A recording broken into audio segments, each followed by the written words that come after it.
मानूर के साथ कबीर की बदतमीजी शाहराम से बिल्कुल भी बर्दाश्त नहीं होती, तो कबीर को सबके सामने बेइज्जत कर दिया और एक तमाशा लगा दिया जिस पर मानूर को बहुत हैरानगी होती है। तो वो दो टोक शाहराम से बात करती है कि जब मेरी हिफाजत के लिए तैमूर मौजूद है तो आपको क्या ज़रूरत है तमाशा लगाने की। मेरे मुहाफिज तैमूर हैं और वैसे भी आपका क्या रिश्ता है मेरे साथ। तो शाहराम कहता है कि रिश्ता कोई भी ना हो लेकिन मैं आपका मुहाफिज हमेशा रहूंगा। तो दूसरी तरफ महानूर और तैमूर की बढ़ती नज़दीकियां शाहराम से बिल्कुल भी बर्दाश्त नहीं होता। वो महानूर की खुशी में खुश है लेकिन वो अपने दिल का क्या करे जो कि सिर्फ इसी के लिए धड़कता है, लेकिन वो अपनी जिम्मेदारियों से भी बिल्कुल भागना नहीं चाहता।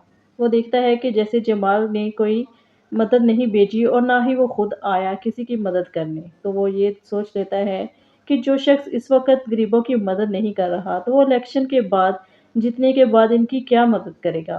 तो इस सारी सूरत हाल को मद्देनज़र रखते हुए शाहराम फैसला करता है कि वो इन लोगों के लिए कुछ करेगा और यूं इसे इलेक्शन लड़ने का मौका मिलता है और वो फैसला कर लेता है कि वो इलेक्शन लड़ेगा और अपनी छोटी माँ से डिस्कस करता है।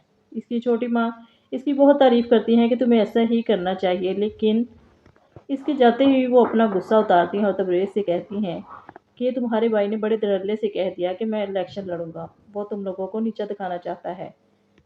मैंने तो सोचा था कि तुम जमाल साहब के दामाद बनोगे तो तुम्हारा एक मकाम होगा, लेकिन अगर जमाल साहब का ही मकाम कम हो जाएगा तो मुझे क्या फ़ायदा होगा। जमाल को भी जब शाहराम के इस फैसले का पता चलेगा तो वो भी आग बबूला हो जाएगा कि अवाम तो सारी पहले ही इसका दम भरती है, तो इलेक्शन में मेरा जीतना तो नामुमकिन है। और तबरेज़ को अपने भाई के खिलाफ भड़काता है और कहता है कि शाहराम ने कभी कोई मौका नहीं जाने दिया तुम लोगों को नीचा दिखाने का।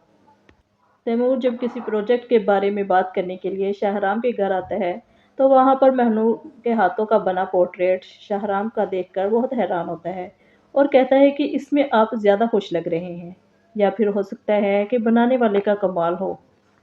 और साथ ही साथ इन्हें बता देता है कि इस प्रोजेक्ट के बाद हम दोनों यानी मैं और बानूर कराची शिफ्ट हो जाएंगे। इतना सुनना था कि शाहराम की हंसी गुल हो जाती है।